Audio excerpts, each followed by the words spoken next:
बकरीद आते आते सबका जीव प्रेम बाहर निकल कर आने लगा है और अब नारे लग रहे हैं। सोशल मीडिया पर एक कैंपेन चलाया जा रहा है कि जीव हत्या पाप है, जानवरों को बचाना चाहिए। जी हाँ, मैं बात कर रहा हूं उन लोगों की जो पूरे साल भर तो दबाकर मीट खाते हैं, मटन खाते हैं, चिकन खाते हैं, लेकिन जैसे ही मुसलमानों का त्यौहार आता है, बकरीद आती है, तो वो जीव हत्या पाप हो जाती है। आपको याद होगा अभी हाल ही में होली पर किस तरीके से मटन का भाव जो 800 रुपये 1000 रुपये बिकता था वो 1500 2000 रुपये बिकने लगा।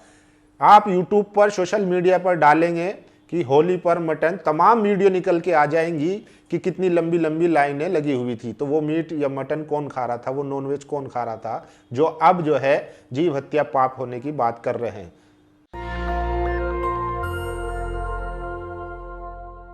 आदाब, नमस्कार, मैं फैसल और आप देख रहे हैं नेशनल दस्तक। आज खबर है कि सोशल मीडिया पर आईटी सेल द्वारा, बीजेपी द्वारा, आरएसएस द्वारा एक कैंपेन चलाया जा रहा है लगातार कि बकरीद में जो है वो बकरों की कुर्बानी ना दी जाए, जानवरों की कुर्बानी ना दी जाए, क्योंकि उन्हें पता है कि मुसलमानों का ये एक धार्मिक त्यौहार है और उनकी मान्यता है कि बकरीद के मौके पर वो जानवरों की कुर्बानी करते हैं। लेकिन चूंकि अब बिहार में भी चुनाव आ रहा है, माहौल भी बनाना है, इसलिए कैंपेन चलाया जा रहा है। बीजेपी के तमाम नेता, लीडर, एक्टिविस्ट, आईटी सेल सिर्फ यही कैंपेन चला रहा है कि आज देश में सबसे बड़ा मुद्दा जैसे जीव हत्या ही हो। अगर जीव हत्या ही है तो फिर जो बीफ एक्सपोर्ट करते हैं विदेशों में और जिनके मालिक नॉन मुस्लिम हैं, उनके घर जाकर क्यों वो प्रदर्शन नहीं करते या उनको क्यों नहीं रोकते? सरकार जो सर्टिफिकेट देती है, जो मंत्रालय सर्टिफाइड करता है कि आप बीफ एक्सपोर्ट करिए, उन पर क्यों रोक नहीं लगाते? उन पर सवाल नहीं उठेगा। लेकिन जैसे ही मुसलमानों का त्यौहार आता है, जो ऑलरेडी दबा कुचला है मुसलमान, वो अपनी बात तक नहीं रख सकता है, उसको और दबाने की कोशिश की जाती है। आज की सबसे बड़ी खबर यही है कि किस तरीके से मुसलमानों को प्रताड़ित किया जाए, किस तरीके से उनको टारगेट किया जाए, क्योंकि उनकी जो मेजोरिटी है, जो उनका वोटर है, वो खुश होता है। और इस पर जो है सरकार जो कहते थे सबका साथ, सबका विकास, सबका विश्वास, उनका एक लफ्ज तक नहीं आता है। तो देखिए, विक्रम ने लिखा है बकरीद पर ही इन्हें जीव याद आते हैं, जबकि ज़्यादातर बूचड़खाने हिंदुओं के हैं, वहाँ जाने से ये डरते हैं। बहुत बढ़िया सैयद आसिम वकार। आसिम वकार ने दरअसल एक डिबेट चल रही थी चित्रा त्रिपाठी की एबीवीपी पर, तो सैयद आसिम वकार ने जो आंकड़े दिए थे कि आखिर इस देश की आबादी का 76% है वो नॉनवेज खाता है, जबकि मुसलमान तो सिर्फ 14% है। तो बाकी का जो 50% है वो कौन खा रहा है? तो ये जब उन्होंने सवाल उठाया तो सारे जो है संगीत रागी जो वीएचपी से आते हैं वो सारे बगले झाँकने लगे। इसके अलावा ये देखिए, ये है, देखिए महाराष्ट्र में मंत्री हैं, महाराष्ट्र में विधायक है राणे साहब। ये कह रहे हैं कि अगर बकरा ईद पर बकरी की हत्या होगी, बलि दी जाएगी, तो फिर कार्रवाई होगी, और कार्रवाई होगी हमारे हिसाब से। आयशा माजिद खान है, उन्होंने ट्वीट किया है, ये कह रहे हैं कि बकरा ईद में बकरी नहीं काटनी है, अगर कोई बकरी काटेगा तो हमारे हिंदुत्व की सरकार उस पर कार्रवाई करेगी। ये किसी के अब्बा का पाकिस्तान नहीं है, ये हमारा हिंदू राष्ट्र है। ये चुने हुए विधायक हैं जो संविधान की शपथ लेकर विधानसभा में बैठते हैं, और वो कह रहे हैं कि कोई अगर बकरी काटेगा तो हम हमारी हिंदुत्ववादी सरकार उस पर कार्रवाई करेगी, और ये किसी के बाप का पाकिस्तान नहीं है। लगातार मुसलमानों को पाकिस्तान से जोड़ते हैं, लेकिन हाल ही में जब पाकिस्तान को जवाब देने की बारी आई थी तो सबसे आगे असदुद्दीन ओवैसी को किया गया। देश विदेश हर जगह असदुद्दीन ओवैसी को आगे किया गया, सलमान खुर्शीद को आगे किया गया, और गुलाम नबी आज़ाद को आगे किया गया। कि आप देखिए, और होना भी चाहिए, जब देश की बात आती है तो तमाम भारत का मुसलमान वो देश के साथ खड़ा है।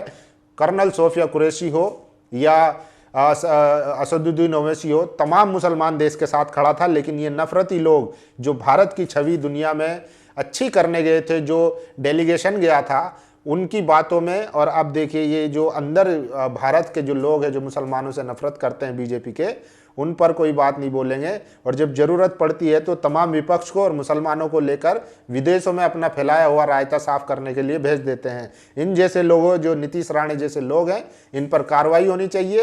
ये हेट स्पीच देते हैं, हेट स्पीच जैसे अब्बास अंसारी की हेट स्पीच में सजा हुई, इसकी सदस्यता चली गई क्योंकि वो मुसलमान था। बाकी आप समझदार हैं, नीतीश राणे के खिलाफ कोई कार्रवाई नहीं होगी। होना तो यही चाहिए था, लेकिन प्रधानमंत्री हैं, यशस्वी हैं, अब देखो क्या करते हैं। और ये देखिए, ये जो दिल्ली के एक विधायक हैं, पहले निगम पार्षद थे, रविंद्र नेगी, उनकी भी सोशल मीडिया पर खूब वायरल होती है जो वीडियोस हैं। तो वो भी एक शो में थे, उनसे पूछा गया कि 1800 करोड़ का बकरा खा गए होली पर और अब बकरीद पर ज्ञान देने आए हैं, इन्हें बीफ एक्सपोर्ट से कोई दिक्कत नहीं है, कई जगहों पर बलि दी जाती है, उस पर भी बात मत करिए। तो नेगी साहब जो है ज्ञान दे रहे थे कि भाई आप जो है तरीके से ईद मनाइए और अपने घरों में ईद मनाइए, इस तरीके का ज्ञान दे रहे थे। तो एक लड़के ने उनसे सवाल पूछ लिया कि कामाख्या जो मंदिर है जहाँ पर बलि दी जाती है उसके बारे में क्या कहेंगे। तो वो गुस्सा के कहने लगे कि आप जो है हद में रहिए।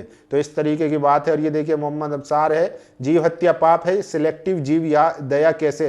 तो सिलेक्टिव है, जब मुसलमानों की बात आती है तो ये लोग खड़े हो जाते हैं, और जब ये खुद करते हैं, खूब तमाम पार्टियों में देखा होगा, तमाम जो राजनेता हैं, जो पॉलिटिशियन हैं, जो फिल्म अभिनेता है, वो तमाम जो खाते हैं। अब मैं जो है आपको आंकड़ों के साथ बताने वाला हूँ कि कितने लोग भारत में नॉन वेजिटेरियन है और कौन कौन लोग जो हैं जो नॉन वेज खाते हैं, और जो बीफ जो एक्सपोर्ट करते हैं उनकी कंपनियों के नाम मुस्लिम क्यों हैं और उनके मालिक नॉन मुस्लिम क्यों हैं। देखिए भारत में सबसे ज़्यादा जानवरों के वध का आंकड़ा, ये आंकड़े हैं कि ये देखिए मैं आपको बता देता हूँ, 14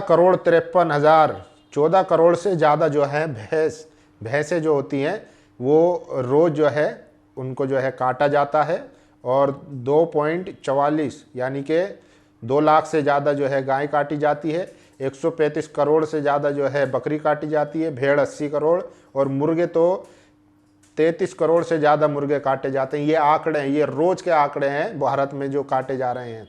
लेकिन जब इनकी आंखें नहीं खुलती, जैसे ही मुसलमानों का त्यौहार आता है तो ये लोग चिल्लाने लगते हैं। देखिए 2024 में प्रकाशित एक अध्ययन में पाया गया है कि भारत में लगभग 20% लोग शाकाहारी हैं, जबकि शेष 80% मांसाहारी हैं। तो सवाल यही उठता है कि जब भारत में 14% मुसलमान हैं, तो फिर बाकी का जो बचा 50% से ज़्यादा, वो कौन लोग हैं जो नॉनवेज खा रहे हैं? कौन है जो होली पर बकरे वालों के भीड़ लगाते हैं, लंबी लंबी लाइन लगाते हैं और उनका रेट डबल कर देते हैं? तो कौन लोग हैं वो, सवाल ये उठता है। देखिए धर्म के आधार पर मांसाहारी वितरण, ये 2025 का आंकड़ा है, धर्म के आधार पर भी है। देखिए मुस्लिम जो है वो 92% जो है वो नॉनवेज खाते हैं, और हिंदू जो है वो 56% जो है नॉनवेज खा रहे हैं। तो ये आंकड़ा भी है जो सबको देखना चाहिए, और जो सवाल करते हैं, जीव हत्या बचाने की बात करते हैं, उनको इस पर भी बात करनी चाहिए। ईसाई हैं वो 90% खाते हैं, सिख है 41% खाते हैं, बौद्ध हैं 75% खाते हैं, और जैन 8% खाते हैं। देखिए तो ये आंकड़े हैं कि परसेंटेज में कौन कितना खा रहा है। लेकिन सवाल है बकरीद, दरअसल ये जीव हत्या की बात नहीं है, ये नफरत है, कैंपेन है जो मुसलमानों के खिलाफ चलाया जा रहा है और जिसका चुनाव में लाभ लेने की कोशिश है। और मैं अब आपको ये कंपनियों के नाम बता देता हूं जो मुस्लिम नाम पर दुनिया भर में, खासकर अरब ममालिक जो है वहां पर बीफ एक्सपोर्ट करते हैं। देखिए सबसे पहले है अल कबीर एक्सपोर्ट प्राइवेट लिमिटेड, इनके मालिक का नाम है मिस्टर सतीश मिस्टर अतुल सांभरवाल। तो ये देखिए आप इसको देख सकते हैं। दूसरा है Arabian MFA frozen food export limited, इनके मालिक का नाम है सुनील कपूर। तीसरी है अलनूर इंडस्ट्री, इनके मालिक का नाम है मदन एबट। और चौथी है AOB standard frozen food export private limited, इनके मालिक का नाम है OP अरोरा। तीसरी है Maharashtra food processing and cold storage private limited, इनके मालिक का नाम है कमल वर्मा।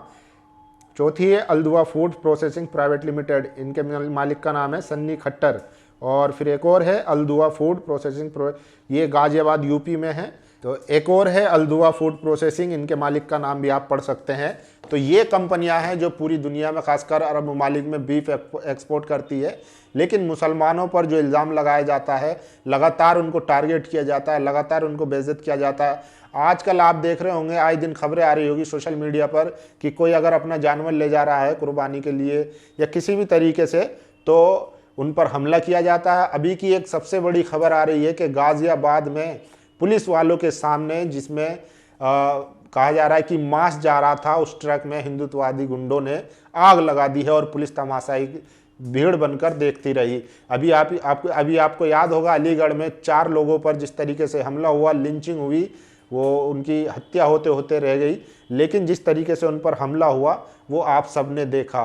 तो ये एक कारोबार है और उसमें भी बड़ा खुलासा हुआ था कि किस तरीके से गोरक्षा के नाम पे ये लोग एक्सटॉर्शन लेते हैं और अगर बात बिगड़ जाती है तो फिर उसको गाय का मांस बताकर उन पर हमला कर देते हैं और उनको पुलिस के हवाले कर देते हैं। जबकि जो मांस ले जा रहे थे वो बाकायदा सरकार द्वारा उनको पत्र दिया जाता है, सर्टिफिकेट दिया जाता है कि आप जो है ले जा सकते हैं और भैंस का मांस होता है। लेकिन उसके बावजूद भी सिर्फ परेशान करने के लिए, माहौल बनाने के लिए, चुनाव में जो एक तबका इनके वोटर हैं, जो इनके जिस तरीके से इन्होंने उनका दिमाग ब्रेन वॉश कर रखा है, उनको खुश करने के लिए ये लोग इस तरीके का कृत्य करते हैं। बाकी इस वीडियो पर, ईद पर, जीव हत्या पर और जिस तरीके के ये कैंपेन चलाया जा रहा है, इस पर आपकी क्या राय है? अपनी राय जरूर दीजिए। शुक्रिया। नेशनल दस्तक की आपसे गुजारिश है कि अगर इसको बचाना चाहते हैं तो नेशनल दस्तक को सब्सक्राइब करने के लिए रेड कलर के सब्सक्राइब बटन को दबाएं, फिर बेल आइकन की घंटी दबाएं। नेशनल दस्तक को बचाने के लिए बहुत जरूरी है कि हर खबर को शेयर करें, लाइक करें, कमेंट जरूर करें।